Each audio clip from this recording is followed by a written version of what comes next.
Welcome to Natural Habitat Adventures Daily Dose of Nature. I'm your host, Brooke Mitchell, and today's webinar is an Arctic adventure in Iceland and Greenland, presented by NatHab Expedition Leader Lianne Thompson. Thank you so much for being here today, Lianne. Over to you. Thanks so much, Brooke, and thanks everyone for joining today. Super excited to get talking about this one. It's a new itinerary. I think most of you should know that, especially if you've signed up for it.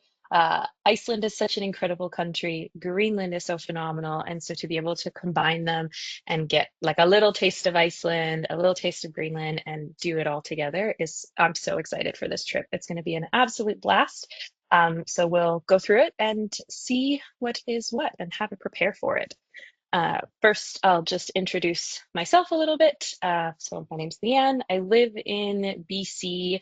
I've been guiding with NatHab since 2018, do a whole bunch of the itineraries, polar bears and northern lights and beluga whales up in Churchill, did the Cotswolds program when it first started, Canadian Rockies, Iceland, Greenland, a whole lot of fun things. I feel very fortunate to get to travel with this amazing company and meet so many of you on these trips and just have an awesome time. So yeah, that's a little bit about me. I am also a photographer as well, so do a bunch of the photography itineraries. And just towards the end of this webinar, I'll just have one slide, but kind of talk a little bit about some recommended photo gear and certainly the guides that are on the trips with you. They'll be happy to help and answer some questions about photos as well. So we'll get started. We're going to start with the tricky one right off the bat. Uh, the weather. It's a major issue. It's a major thing that we will combat and deal with the entire time that we are both in Iceland as well as Greenland. We will likely, during our time, experience gorgeous sunshine and beautiful, calm days. And it will very rapidly change away from that. If you get to experience so much sunshine, you are truly a spoiled person on these itineraries. But wind is a huge thing. You can see myself and one of the local guides in Iceland, Harpa, in that top left corner, our hair flying everywhere just because it was that windy. And then sometimes you can combine that wind with just an absolute downpour of rain, as is on the right-hand side picture. I think this one is absolutely hilarious. You're literally seeing people trying to stand upright, and that's how severe it can be. And it's an important thing to talk about right off the bat when we discuss this itinerary and anything in Iceland or Greenland, because the weather will truly dictate every single thing that we're able to do. So when we talk about this itinerary, and as I go through it today, we certainly have like a plan for what we want to do, but the plan changes all the time because of the weather. And we do want to make sure that you're having a great experience. And if today we're scheduled to go out and do like a 3 hour walk and it is absolute downpour and super winds, we might try and pivot and we'll try and make our changes so that we can have the best time. But you are traveling to Iceland and Greenland. And if you know anything about those two countries, it is probably that the weather can be extremely harsh. So I just wanted to prepare you for that right off the bat. It'll be cooler. Yes, there's some sunshine. There are days when I'm out in a t-shirt, but it is going to be cooler depending on where you've come from. Again, being in Canada, we speak more Celsius, but it's like 30 Celsius right now here. So I think that's like mid 70s. I don't guide in very many warm places, so I'm not great at the conversions to Fahrenheit at the warm temperatures, but I think that's like 70, 80 Fahrenheit. So it's quite warm. I won't experience, this is my summer at the moment, and then we'll go over to Iceland and Greenland, and the temperatures will drop quite a bit when we're there. So the weather, it will be an adventure. But how do you combat that weather? You need to pack for it. So one word you'll see written down here so many times and is so important for you as you're preparing for this is waterproof. So waterproof hiking shoes, those will be super important. Definitely have good hiking shoes. It's helpful for traversing over a whole bunch of different terrain types, but the waterproof is super important to keep your feet as dry as you possibly can. So I always bring a pair of waterproof hiking boots. I also do have a pair of comfortable shoes, and the comfortable shoes I'll use for things like wandering around base camp or going from a hotel room down to breakfast. So I do recommend having both of those types. Of course, you're welcome to wear your hiking shoes all over the place wherever you want to, but I like to have a more comfortable shoe to wear when it's like casual time. Um, Waterproof rain gear. So this is just both with having a jacket and pants. And we do recommend waterproof, not just water resistant. And if you're wondering how you can test such things, there are times when people will go put their waterproof coat on, put their waterproof pants on, and then go stand in a shower and try to hose themselves down. It's a great way to test it. Then you can know if it's waterproof or water resistant. Waterproof is really important because if it's just water resistant, sometimes the rain level is high enough that the rain is just going to saturate through things. And if you just got some water resistant gear, it'll saturate through quite quickly, and then your clothes underneath will be wet, and then it is quite uncomfortable. So, waterproof rain gear, jacket, and pants, super important, both in Iceland as well as in Greenland. Layers, layers, layers. These will be key to your success. So I'll bring base layers. I'll have a pair of thermals that I've always got, sometimes two, just in case, that day is looking a little bit rainy, but have a base layer top and bottom, having sweaters, having gloves, having a toque or a beanie to wear as well. It's a great option to be able to put things on and off. And sometimes that is the game. We take something off and then you have to put it back on, or do like we'll make changes as need be. But NatHab guides probably all over the world like to go by the mantra of it's better to have it and not need it than to need it and not have it. So definitely bring those layers out because you can always make changes as you're out there. Having a backpack is great. If your backpack is waterproof, amazing. If it's not, just having one of those waterproof covers that you can put over your backpack so that when we're out traversing in the land and it is raining, then you've got that cover that you can help protect your stuff inside. I do also recommend traveling with some dry sacks as well, especially for if you're a photographer. I do have a waterproof backpack, but even within my waterproof backpack, I will have my camera gear like inside of a dry sack, just double protection.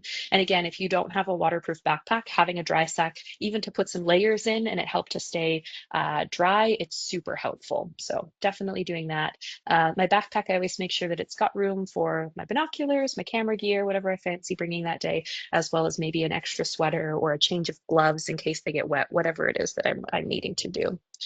The pre-departure briefing is going to be great to give you kind of a more comprehensive list on what to bring. But definitely make sure that you remember to bring a travel adapter. I'm actually flying out tomorrow, and the travel adapter, I almost forgot and just saw it and was like, oh gosh, put that in right away. Having the travel adapter is very important. Trekking poles, you can see the picture of them there. We do actually have these available. So if you have trekking poles that you know really well and you love, then by all means bring them. But if you're looking to save a little bit of space, we do have trekking poles available both in the Iceland and Greenland portion of the trip. So it's not necessary for you to bring. All right, so combating the first difficult thing is weather, and then we lead right into packing. And the next thing I want to introduce you to is this idea of UPA.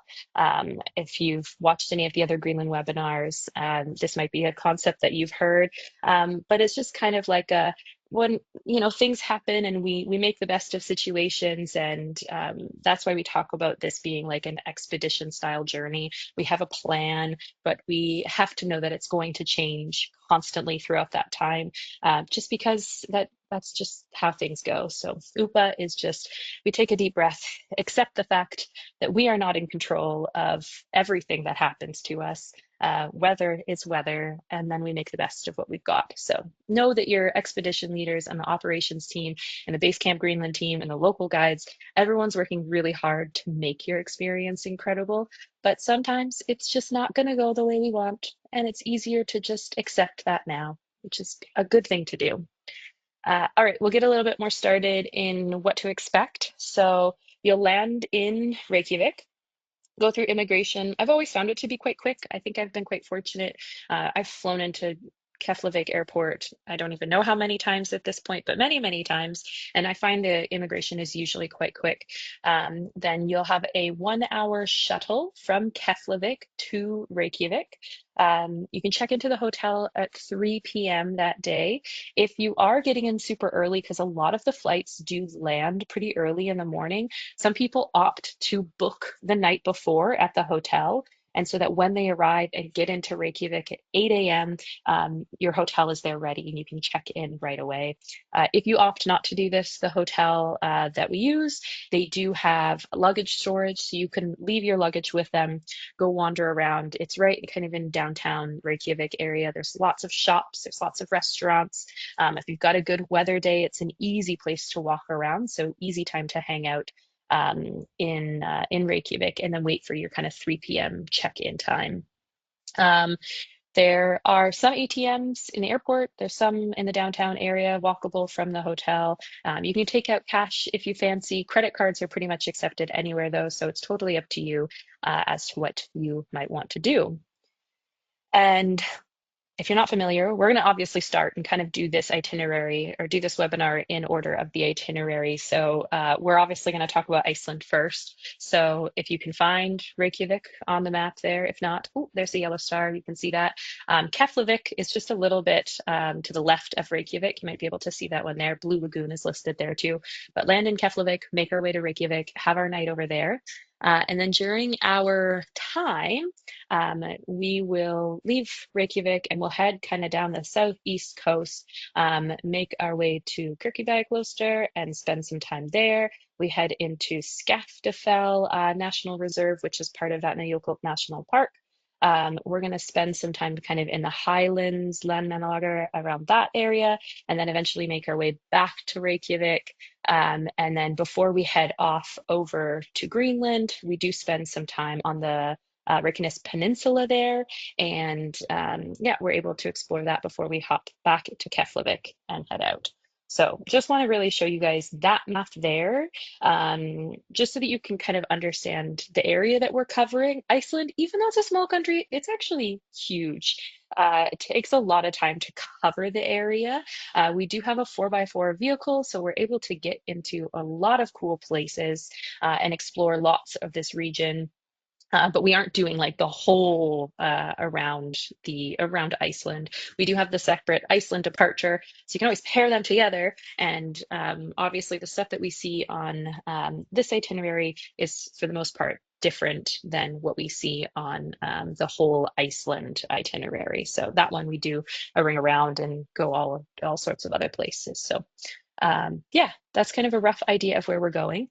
And I don't have time to do a full geology lesson on this one. Geology will become a really prominent theme that we talk about definitely in Iceland, but even talking about it in Greenland as well. But Iceland is a pretty unique country because it is quite volcanically active. I'm sure that you're aware of that. And the reason it's so volcanically active is because of, and the reason why Iceland exists is because of two factors. And one is the Mid-Atlantic Ridge. And what this means is that Iceland is sitting on two different tectonic plates. Tectonic plate theory, you know how our entire world is divided into all these tectonic plates and they're moving around. And here in Iceland, there's the North American plate and the Eurasian plate. And they exist on, they're diverging. It's a divergent tectonic plate boundary. And that means they're actively moving away from each other. North American plate and Eurasian plate moving away pretty much at a rate estimated about 2.5 centimeters per year. So in theory, it would mean that Iceland would eventually just rip in two. But it does not, because the second factor is there is this hot spot. So a hot spot, again, we don't have time to get into all of it, but it just means there are several hot spots throughout the world, and it just means we've got this concentration of minerals kind of at the core of the earth, and it almost acts like a lava lamp, moving things up and down, depending on the densities of like the Earth's crust, temperatures, and a whole bunch of stuff, all these convection currents. But a hot spot is created. We've got this concentration of minerals and it shoots this hot spot up from the core of the earth and means that we have essentially this magma kind of coming up and breaching the surface. So because we have both a hot spot in this one spot and the tectonic plates moving apart, then Iceland is slowly being formed. Iceland is still being formed. It is still growing because it needs to grow by 2.5 centimeters a year as those plates diverge and move across. Um, that might be clear to you, might be clear as mud, might not be clear at all. If it's not, don't worry. We have a much longer time to talk about it when we're actually on the itinerary, but it does make for some very unique landscapes in Iceland, and kind of helps to explain some of the features that we're going to talk about briefly here during this webinar. But Mid-Atlantic Ridge and hotspot, super important in understanding Iceland. And again, we'll go back to this map of Iceland. And if you remember where that Mid-Atlantic Ridge was, you can kind of see it through here. And you'll also see this map is listing kind of where we've got these volcanic or active volcanic areas. So Iceland has over 130 volcanoes and 30 are currently active, but your definition and my definition and somebody else's, a researcher's definition of active, are probably quite different. Some of these active volcanoes have not erupted or done anything for several decades, but there's still activity kind of happening. So while we call them active, it's an active volcano, but not necessarily an active volcanic eruption. So those are two different things. On that map, I've got that orange spot circled there. That's the Reykjanes Peninsula. And if you've heard a lot about the eruptions that are happening in Iceland, they are happening in this area. There is not, as of, I think I Googled it yesterday. I'll admit I did not Google it today. There is not a currently active volcanic eruption happening in Iceland. The most recent one, from what I've been able to find, was actually in April 1st to April 3rd. Quick little one. And there's been loads of them that have happened over the last several years. 2021, when Iceland started welcoming guests back too, there was this eruption that was going on and kind of went on all summer, off and on. But yeah, there's a lot of that activity really happening. And people always want to know, so I just answered that right away as well. Are we going to see the eruption if it's happening in Iceland? And the answer is no. And part of that comes from just, it's so difficult to plan around that. We never know when that eruption is going to happen. There are researchers that work to predict it, and even them, they don't always know when it's going to happen. So to plan an entire itinerary as something around something that we have no clue if and when it will happen is just not a very wise decision. Even if it is active, oftentimes the area is closed down for safety purposes. So it will be regulated. No one is allowed to go. Could be gases and things making the region unsafe, so we can't go. And also, sometimes, often, it can be like a 10-kilometer hike to get into actually being able to see the eruption, which is just not something that we're kind of geared up for on the itinerary. So if there is an active volcano, we are not going to see it. Obviously, if it's like on the side of the road in an area where we can see it, we will make efforts to try and stop and be able to see what we can, but we don't plan our day around this. And we certainly have not planned the itinerary around it. If you are wanting to see the eruption, arrive early, try your luck out and see if you're able to do it. It is really cool if you have the option to do it. Before we continue on with other Iceland, the Iceland portion of the itinerary, we'll just talk about the accommodations. You might have seen where those stars were. They kind of move around. So we do stay in several different accommodations during our time in Iceland. And know that we choose accommodations based on the places and not on like which one is the best place where we could possibly stay, but it might put us 2 hours out of the way of our itinerary. We do find the best places that are convenient for our time, but also know that oftentimes these European hotels, they're quite basic. They're very minimalistic, but they're clean, they're warm, they'll dry, you'll have a great sleep. And oftentimes we see these European style beds. I don't think I have one, sorry, I have like a reflection from the sunlight and I can't see the pictures very well. I don't think I have one here, but the double beds are often also separated. And the way that European beds work is that they're all single beds. And to make them one, they just put them together, put a cover over, and then zip it up down the center, and then cover that with a sheet. So that's the type of beds that we'll see here. Bathrooms are often small. Bathtubs are very rare. I'm trying to think if I've ever seen one in Iceland. I'm sure they exist, but not very often.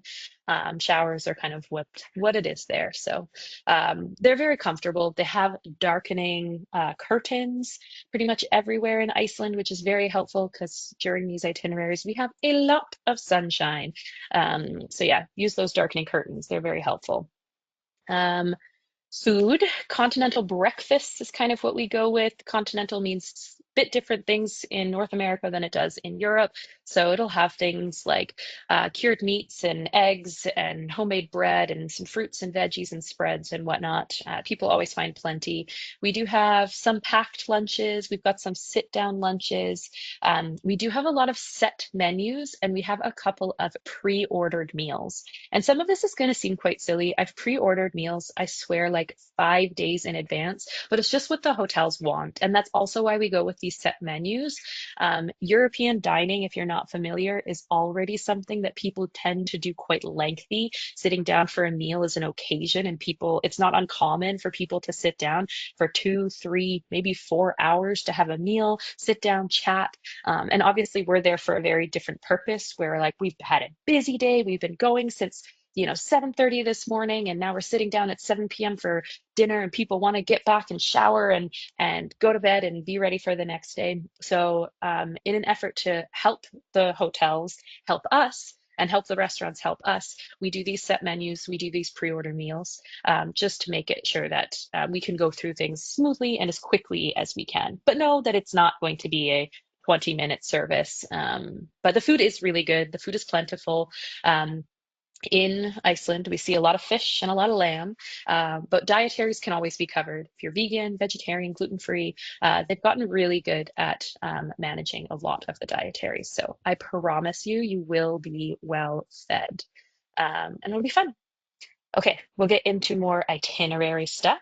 One of the first kind of areas that we're planning to stop in is an area called Skogafoss. Foss does mean waterfall. So if you see a word that ends in Foss, Foss, in Iceland, almost all of them, there are one, maybe two exceptions, it means it's a waterfall. And in Iceland, it's hard to Google. I've read that Iceland has an estimated over 10,000 waterfalls, and we'll just be driving around and it'll be like waterfall, waterfall, waterfall, waterfall. We cannot stop at all of them, but we will stop at many. You should get a good waterfall fix while we're there. And these can be handy for having your waterproof gear, even if it's a beautiful sunny day, no rain coming down. If you want to get close to that waterfall, you get wet. So it's nice to be able to really immerse yourself in the experience of Iceland and just get a little bit wet by the waterfalls. Second shower of the day. It's a lot of fun. But yeah, we can't stop at every waterfall, but we will make sure that we stop at as many as we can. Puffins is probably one of the other big questions that people will ask us. Will we see puffins? And it's animals, so it's never a guarantee, but we certainly are going to try for puffins. We'll stop at an area called Deerhole, and it's these kind of cliffs, and it is an area that is used for, like, it's a puffin nesting area. So while there, we do often see puffins, not always, but these puffins, these Atlantic puffins, they come on land in the spring, find their mate. They mate, they lay an egg inside of a burrow. So that's why we look for these nesting areas. And this whole kind of cliffside is burrow. And you can just see all of these burrows lining that cliffside. They lay their egg in there. Once it hatches, the parents, both of them, take turns going out to sea, collecting food, and then bringing it back in to feed their young. Which, if you're not aware already, a baby puffin is called a puffling, which I think perhaps is the cutest terminology for any baby animal on Earth. And the parents will come back and feed them. So we see them coming in and out and in and out. If we're lucky, sometimes we do see them with all of the fish that's in their mouth. They do have these kind of serrated beaks to help hold them. And we can get a whole bunch more into puffin biology and behavior and stuff when we hopefully see them. See, I'm using positive language there. Yeah, we'll watch the parents kind of coming in and out. They do take off kind of mid-August. head back out to sea. The adults are gone, and then the pufflings eventually slowly make their way out of the burrows, but they do that in at night. So we don't really see the pufflings themselves, but we do often see the adults. So we will make a go of it to try and find our puffins. Never a guarantee, but we certainly will try. Another stop that we're planning to do is go to an area called Reynisfjara. It's kind of one of the most famous black sand beaches that exists in Iceland. And black sand beaches, there are many across Iceland, and this has to do with all that volcanic activity. Molten lava enters the water, and obviously the water and the lava, they are very different temperatures. And so when it hits, there's this violent interaction and between the hot lava and the seawater. The lava cools down so rapidly that it breaks and shatters, and basically becomes kind of this black sand that we see here. So when we're on this black sand beach specifically, it comes from the Katla volcanic system, the Katla volcano, and this beach was just formed in one of the major eruptions of Katla. And again, we'll talk more about that. In the distance in the water, you can see these famous basaltic sea stacks. Um, there are legends and proper geology around it all, but legend holds that these sea stacks that were created, they happened when two trolls were out fishing. They had a ship, and if you don't know this information, trolls cannot be out in the sunshine, and if the daylight touches them, they immediately turn to stone. And unfortunately, these trolls, fortunately, unfortunately, were very foolish. They did not time their adventures very well, and they got caught up in out in this area. They did not return to their cave before sunrise, and themselves and their vessel turned to stone as soon as daylight touched them. There are different geological explanations for it, but that one's a pretty fun one, so we'll just use that one for now. We also see these like columnar basalt. There's all these geological features that we'll see here, so lots of cool stuff.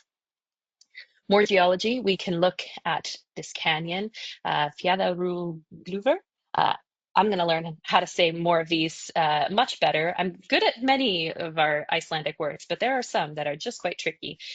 This canyon actually wasn't overly popular until Justin Bieber came and filmed a music video there, and then it became very, very popular. And so we do want to visit it because it's a really spectacular canyon. It was formed probably around 9,000 years ago, kind of towards the end of our last ice age, and it was carved out by glacial meltwater. So as the glacier retreats, and we'll get more into glaciers a little bit later on in the webinar, but this like really powerful glacier river, it came down, there's tons of sediment, and it cuts through and carves out the layers of this volcanic rock. So it is a process that is still happening. There's still erosional forces that are going to happen. The river that moves through there is still making some minor erosion, but even things like wind forces, the formation of the canyon is still an ongoing thing. But it's about a 2 kilometer winding canyon, very steep walls. And the idea is that we'll do a walk kind of along the side of the canyon. So lots of options for how far we want to travel in it. It can be quite busy. We'll do our best to kind of plan it to see when we can go and attempt to avoid some crowds. But it is a popular spot. So certainly on the trips, we make an effort to do things away from crowds, but you're probably quite familiar that Iceland has become a very popular destination. It's got so much beauty across the whole country that a lot of the places are quite busy. Even when you go into these remote locations, it takes you 2.5 hours, 3 hours, 4 hours to drive there from Reykjavik. You have to have 4x4 vehicles. You've done river crossings and done this, and then you can show up and there's still a bunch of people there. Where there's a will, there's a way. People are quite determined. So we'll visit the canyon. We also will hang out and spend some time in Skaftafell Nature Reserve. And the nature reserve is actually now part of Vatnajökull National Park. So Skaftafell Nature Reserve is kind of at the base of Vatnajökull, which is Europe's largest glacier. And for Iceland, about 11% of the land there is covered of Iceland. 11% of Iceland is covered by ice. So you'll often hear Iceland referred to as the land of fire and ice. And so here we can kind of see, it's almost like a mini Iceland. You can see so many of these defining Icelandic features in just one small location. So we'll spend some time exploring in Skaftafell Nature Reserve. I'm seeing the time. I really need to move through things much faster here. In the afternoon, we'll explore Landmannalager. Again, it's an area that's kind of only accessible by these 4x4 vehicles.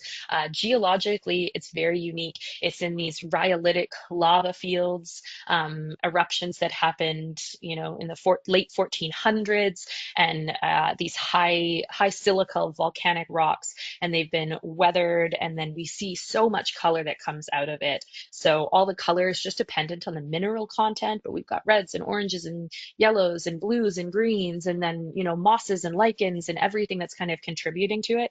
But it's a really, really bright and colorful area. And it's also right near some of these other slightly more recent lava flows that had different lava contents come out. And we've got this like very dark black lava. So it's quite a contrast, and it's a lot of fun to see here. More waterfalls. Guyane is another area where we'll go visit. People talk about this place like, oh, wow, it's like a fairyland. It's like beautiful rivers flowing through and all these different waterfalls and mosses and lichens. And it's this very kind of tranquil area, but really stunning. So we'll spend some time there.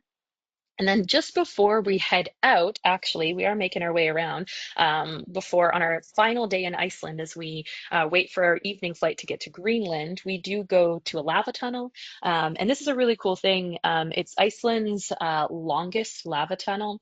And a lava tunnel will form, this one was formed about 5,200 years ago. And these form when we've got this hot molten lava flowing across a landscape. And obviously what's exposed to air is going to cool down the quickest. So it cools down on the outside and solidifies, but it almost then creates this temperature barrier. And then inside we have all of this molten lava that is still able to continually flow. And eventually that eruption will end, and then the molten lava flowing through stops, and what is left is this lava tunnel. And so we will go for a walk through this lava tunnel, which will be a lot of fun.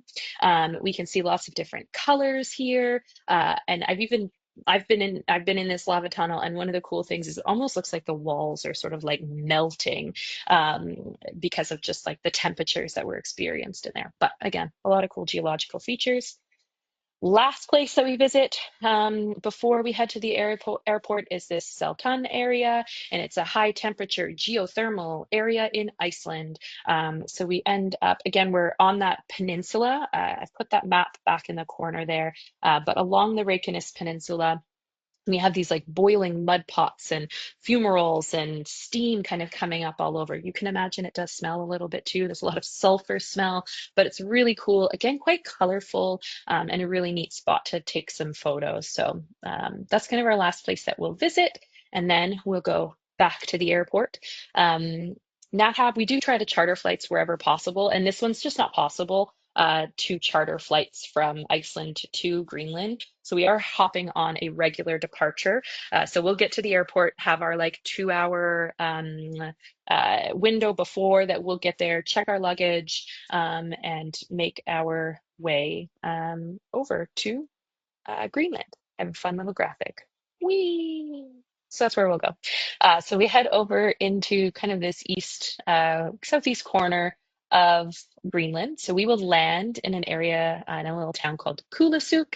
And we do often use the idea of like a town quite loosely. Nothing is near the airport at all.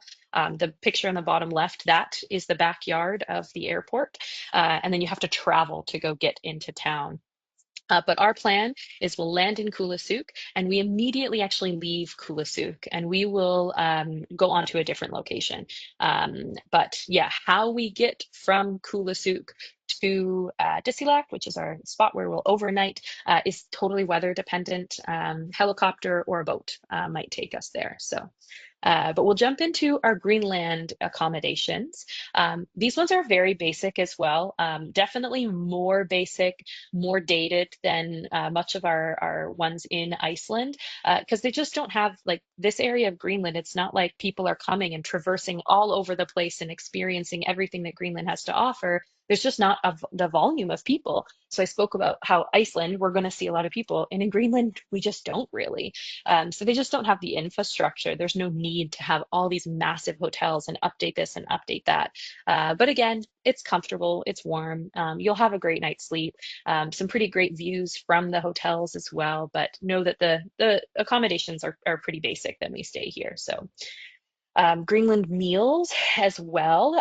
They can be quite basic. They're quite repetitive as well. Um, and this is when we'll see these types of meals specifically when we're staying in the hotels, which is not really the bulk of the time that we're in Greenland.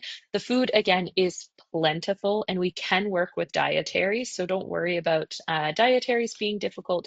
We do figure it out. We'll chat with you and chat with the restaurants and make sure that we've got things that we can make work for you. But pretty simple, a lot of buffet style, kind of basic things that we'll have. As I said, we'll land in Kulisuk and we immediately head to Disilak. So that's here. And this is the view from kind of the hotel on a clear day. We've already talked about weather. And I don't put a bunch of photos in here of fog, but there are foggy days where you struggle seeing all the way through the town. Might not always get the view, but Disilak population, maybe around 2,000 people. When we get here, it will be later evening. So we'll have like kind of a late dinner and then head straight to bed. But then we do have a full day the following day to explore Disilak, which will be a lot of fun. We can learn more about the culture, more about the area. You look at this picture here and you can see all these different colored buildings. Why are they different colors and what does that mean? There's a museum that we visit here. It's filled with like artifacts and art. That can kind of tell stories and build the history and the culture of the area, materials that are used, for clothing and everything that's here. So lots of exploring to do. We will also go visit something called the Disilak Garden. And this is a project that's actually being used to help employ and empower youth in the area. And it is a project that is supported by NatHab. So it's really cool to be able to see NatHab contributing to some like on the ground projects in Greenland. We visit a carver's workshop. And so sometimes we're able to actually see them doing these carvings. So it is an important part of Greenlandic culture. We'll see tools and amulets and masks and all this kind of stuff. And the idea behind this area was to create a space where people could make their carvings, gain some income from that, and then show and share with show their culture and everything off. So we aim to visit that. And then even going for a little walk in somewhere called the Valley of Flowers in Disilak. So there's kind of flowers, obviously, called Valley of Flowers. And obviously, we're not talking about the huge, grand flowers that you might be more used to. When we think about Arctic plants, they're quite small, they're pretty low to the ground. How do you stay warm and function in a place that's very cold? So we have to get down on the ground sometimes. We'll see some of these small little flowers. There's mosses and lichens and obviously little waterfalls. We're not done with the waterfalls yet. And like a small lake, but we'll see where we can get to. Sometimes we even see some like cute Greenlandic puppies along the way. So lots of things to see in Disilak. And then we do start making our way towards base camp. So we do take a boat and we'll get the boat from Disilak to base camp. And the idea is that this boat ride is a whale watching opportunity as well as like a scenic journey to make our way to base camp. So it's a couple hours. And this is also when we will likely start to see our first icebergs and get kind of a taste of what's to come. But it is a time that we will be aiming to try and find whales. Anytime we're in the Zodiac, of course, we'll be on the lookout. If we have an opportunity to stop and see whales, that's great. Kind of our most common ones that we'll see is the humpback whale. And if you've been whale watching in other areas, there's differences depending on the region. There is still subsistence hunting of whales and of seals within Greenland. And, we'll talk about Greenland culture and whatnot, but it does make whale watching can sometimes be a little bit tricky or seals, sometimes seals are just like, oh, I see the zodiac, never mind, I'm out of here. But sometimes we're lucky and we get a seal that might hang around for a bit. But we've had some really cool whale watching experiences that we've been able to see and have in Greenland. So we'll definitely do our best to spot some whales. And then we make it to base camp, and hopefully this video will work. Ooh, the video even has sound. So this is kind of base camp here. This is the view that we're looking out on our base camp. So it's a pretty spectacular region. We do have an electric fence that is around base camp and it'll be on in the evenings just for our protection. We'll get into polar bears in a bit. But it is kind of like luxury camping. You can see what these structures look like. Each of those is the tent. Within the tent, there are two beds, kind of these two single beds. Each tent does have its own washroom. Within that washroom is a toilet and a sink. There is a separate tent that has the showers. The showers are a lovely hot temperature, but not every tent has their shower. We do have a shower specific tent because we have to think about how we can manage having flowing water for all of these things. The tents don't have water flowing. We kind of have jugs that we fill up and whatnot. So um, they're a really comfortable place to sleep, but know that it is a form of kind of glamping. The evenings do get chilly, so we definitely encourage people to think about what pajamas they're going to have. I'll usually sleep in like track pants. I'll have a nice fuzzy pair of socks on, have a sweater, and on the extra chilly nights, sometimes I do even have like a toque that I've slept in. Each of the tents does have a heater, but we just want people to understand that they're not heating them to the temperature that like is super cozy and warm that you might have at home, especially if you're coming from summer temperatures. I struggle getting it cool enough in my apartment here. So it is going to be a bit chillier, but it is comfortable. We send you to bed with a hot water bottle. You've got a big comforter. It's great to sleep, but just know that you're not going to sleep in like a t-shirt and shorts. For the most part, people need to bundle up just a little bit more. And know that we do have a team of incredible camp staff that are there to help.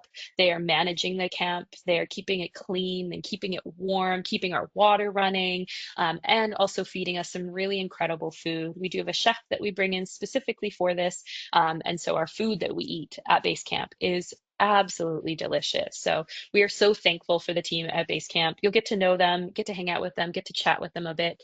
And yeah, it's a lot of fun. You can wander around in base camp, which is another spot where it's great to have your comfy shoes. We also have kind of, what do we call it? A yurt, but it's like a more of our lounge area. So it's an area where we'll do presentations and whatnot, but obviously no TV and not full of Wi-Fi and whatnot. But that's the whole point, right? You don't come to a place like Base Camp Greenland expecting to watch TV and scroll on Instagram. We really want you to fully immerse yourself in the environment and in the experience. So, yeah, Base Camp and the staff there are so great. Just trying to find my mouse. Ooh, it is. I hopefully you can see that here, but this is a short little video. Disulac is actually over here, and so depending on how we aim to get there, we might come up. Hopefully you can see my mouse. Go to the right or the left. This main fjord that we're seeing down here on this video is called Surmalik Fjord, and so that's kind of the main area where we'll be exploring. We might pop over into Johan Petersen Fjord that's on the left there.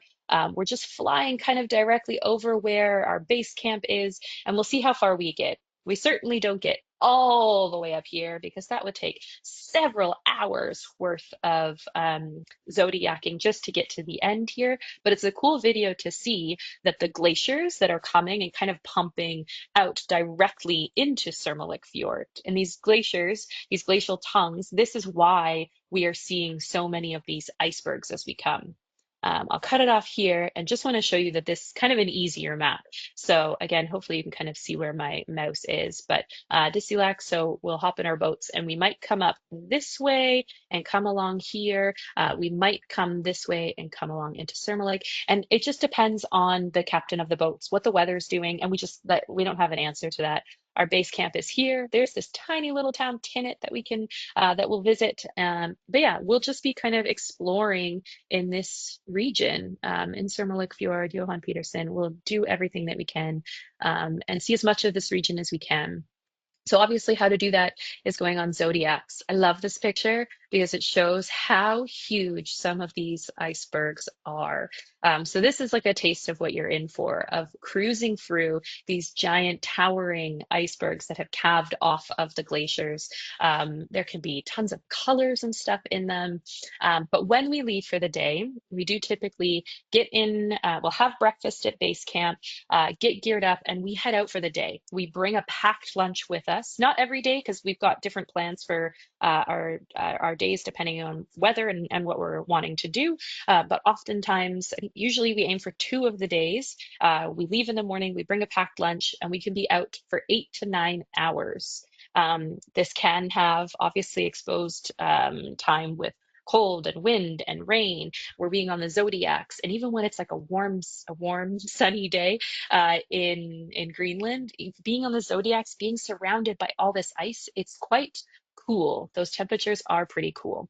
And so what we do is everyone does get a survival suit. You might be able to tell in that picture with the zodiac and the iceberg that everyone's kind of wearing the same thing.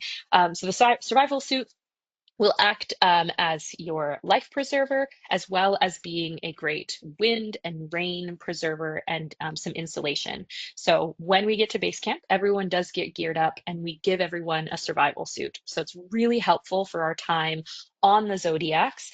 Underneath, you're still going to have layers. And in a few slides, I have a picture about some examples of what people are wearing underneath. But you still do need your toque, your hat. You'll need gloves. A buff is really great because especially as we're going through, even if it's a calm day, that zodiac is moving, we get wind on the face. So it's nice to have some good face coverings. Also good if it is sunny, some good sun coverage as well. Sunglasses, I find it's really great and helpful. I don't really think that having like the big ski goggles is necessary, but if you're a person that gets really cold really easily and you want to make sure you stay warm, wear them. Most people are good with just kind of the buff sunglasses. And yeah, but having those layers is super important, knowing that we're going to be out for a while. Uh, Again, we're going to cruise around in in these fjords, be around lots of different icebergs. Depending on the weather and the ice conditions, we'll try to see if we can get closer to kind of one of these glaciers here. But I love the map on the top right, and this is Greenland and covered in ice. So about 80% of Greenland is covered in ice, covers a massive, massive area. So it's the Greenland ice sheet. And so then we also talk about glaciers. Ice sheet is just an absolutely massive glacier. And a glacier is defined as a persistent body of dense ice that is constantly moving under the pressure from its own weight. So that is the key feature of a glacier, is that it is moving. So when we talk about these icebergs kind of coming off and calving off, it is a natural thing because the glacier weighs so much that it'll move and slowly come down these valleys, come down these mountains, and then it reaches the sea and then it does kind of calve off. So that's what we'll end up seeing a lot of. We can see lots of different colors. You can already tell in some of these photos, but some whites and some blues, but it can be quite a colorful location. So we'll see what we can with that. I just think this is a really fun spot. This is a fun little time-lapse video. Sometimes we do have these really flat, calm waters. You can see beautiful reflections. These are some of the smaller icebergs, just depending on where we are, but surrounded by a lot of beautiful geology. We'll talk about geology more. We'll talk about tons about ice sampling and ice cores and what's going on with the ice in Greenland, because it is really, really significant to us. If the Greenland ice sheet melts away, the sea level will rise by 7 meters. And we are seeing a melting of the Greenland ice sheet. So it is something that's really significant and important for us to talk about. As promised, I would show you an example of what people might have underneath their survival suit, because we'll get in a Zodiac, maybe we'll drive for an hour or two, then we get to a landing site, and then we get the opportunity to go out on land and go for a hike. And most people will opt to not hike in their survival suit, So we take time, we take the survival suit off, and underneath you will see this. So people still often have like a thermal layer and then like a hiking pant on top of that. That would be their bottoms. Having those hiking shoes on is definitely important. Your survival suit, you can have your hiking shoes on with the survival suit. Then up top, it might be a thermal layer, maybe a sweater, maybe this puffy jacket. Again, your buff, your toque, and everything like that. So then that way we can take off that survival suit, we'll get off, and we can go for a hike and enjoy the region. So this is kind of an example. Physical abilities, and this is both in terms of Iceland and Greenland. Our hikes, 1, 2, maybe even up to 3 miles, depending on the speed and skills of our group. But doing that unassisted, it can be some challenging and uneven terrain. And even thinking about how you need to get on and off of a zodiac. Obviously, we're there to help. Trekking poles, you can see many people with trekking poles in this video or in this photo, sorry. But we are there to help, but you do need to have a level of hip mobility to get on and off of these zodiacs. Yeah, and then the landscape here, these are not like defined hiking trails that you might be used to. There are so few people in these regions that there's just not really hiking trails. So this photo again has an example of some of the terrains. You can see it's very rocky. There's plants. We move at a speed that works for everybody, but it is rated as like a moderate difficulty level in terms of the NatHab trips. And because we're in a really remote location, we do take the safety of people really, really seriously. And if we do think that people aren't up to making a hike, we might ask the group to split in two. And our less able people, maybe they'll just do a smaller section. And it depends on who we've got available and what we can offer. So yeah, there's lots of things that come into planning all of this, but you do need to be like a confident walker in order to successfully do this trip. And we really want people to be able to do it successfully. If you come and then you can't do anything, then you miss out on the opportunity of getting to know Greenland. Um, I add this one in here because I talked about the busyness of Iceland and the remoteness of Greenland, but it does allow for us to be in these areas and literally see no one else. So it's really cool to be able to take some time and sit calmly and sit peacefully and just take it in and listen to the noise of the fjord and the cracking glaciers and the ice, and sometimes even hearing like these icebergs rolling or a glacier event or a calving event happening. It's really cool to make sure we're taking our time to have like these peaceful moments here in Iceland or in Greenland, sorry. We also do offer kayaking. We've got 2 optional kayaking adventures. Again, you might see everyone here is in matching suits. We do have a dry suit that you will get on. And when you're here, obviously, you're moving, you're generating some heat, but we do recommend still people having some thermal layers underneath this. So either thermals, maybe also a pair of track pants underneath the dry suit. People oftentimes have a puffy coat underneath it too, but it'll all depend on kind of your body temperature and the temperature of what's going on outside. But we'll go through more of that when we're there. You don't need to have any major experience kayaking. We do our first one in a pretty calm bay. People can get used to it. And then we do another one, still surrounded obviously by beautiful scenery. And then the second one that we do, if people are feeling comfortable, we go out and we'll try to kayak around some of these really cool icebergs. Super important that people follow the instructions of the kayak guide. If you're not willing to follow the instructions, you will not go kayaking. We do stick together as a group. We'll kind of follow each other along. People end up in pairs. You'll see that in these kayaks, we've got 2 people per kayak. And it's just to help people go along. So kayaking. One of the questions that people love to ask is, will we see polar bears? Honestly, we don't want to. If we see polar bears, it makes doing everything that we're trying to do that much more difficult. It is extremely low chance of seeing polar bears, but a very high consequence of seeing polar bears. If you've been on perhaps a NatHab trip up to Churchill and seen the polar bears there, The polar bears that are there, they're quite used to the operations that are around. Polar bears in Greenland are not. They do not have a bunch of people coming and visiting and driving around in vehicles and taking photos of them. There is also still subsistence hunting of polar bears in Greenland. And for that reason, when we go on land, the guides do carry different types of deterrents. It does mean that we carry a firearm. When we land, we do scouting things so that we can make sure that an area is safe. Um, this is not a polar bear trip, and we really don't want to see them. In this region, I've kind of got this map here, but there's the northeast Greenland, that's that blue population, and the southeast Greenland population. I just need to acknowledge the map. I did put it there with intentions of talking slightly about polar bears, but I'm rapidly running out of time. There is a population that exists in southeast Greenland that's quite unique from all other polar bear populations, but ultimately, no, we don't really see them, and no, we don't want to see them. If there's one in the area and we have a chance, we might try. Um, but we do really want to respect the bears, respect the people that are there, and make sure that we're keeping everybody safe. Your safety is our number one priority. We're almost done, but I can't really talk about Greenland without mentioning more on Greenland culture. Drum dancing, it's a really important part of Inuit culture. Each region kind of has their own different style of drum dancing and songs that go along with it. So each itinerary, we hope to have the opportunity to meet a drum dancer and they can share a little bit about it. Even talking about the clothing as well, the clothing that they've got. We can meet people who make these clothings, Inuit styles. And again, we've kind of got some regional uniqueness in the beadwork and the embroidery.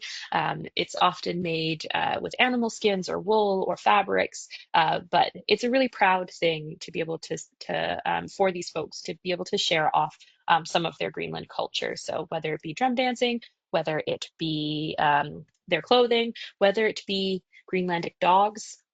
One thing that people need to understand going into Greenland is that these dogs are not house pets. They are not bred for the pet life. They are a working dog known for their endurance, their mental toughness.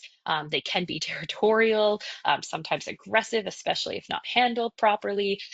They are built for the cold. They have a thick, double coat layer of fur, muscular build, tough feet. And that's because people have been using them for 1,000 years to traverse this landscape, to go out hunting and help themselves persist on these lands. So we'll likely see some dogs, and these dogs are cared for, but it's just going to be a different style than what we're used to at home. Helicopter flights, people do ask about these. Our goal is to offer at least one helicopter flight at some point on the trip, whether this be when we land in Kulusuk and have to get to Disilak, or when we leave from base camp and have to get to Kulusuk for our final kind of spot in Greenland. It is 1,000,000% weather dependent.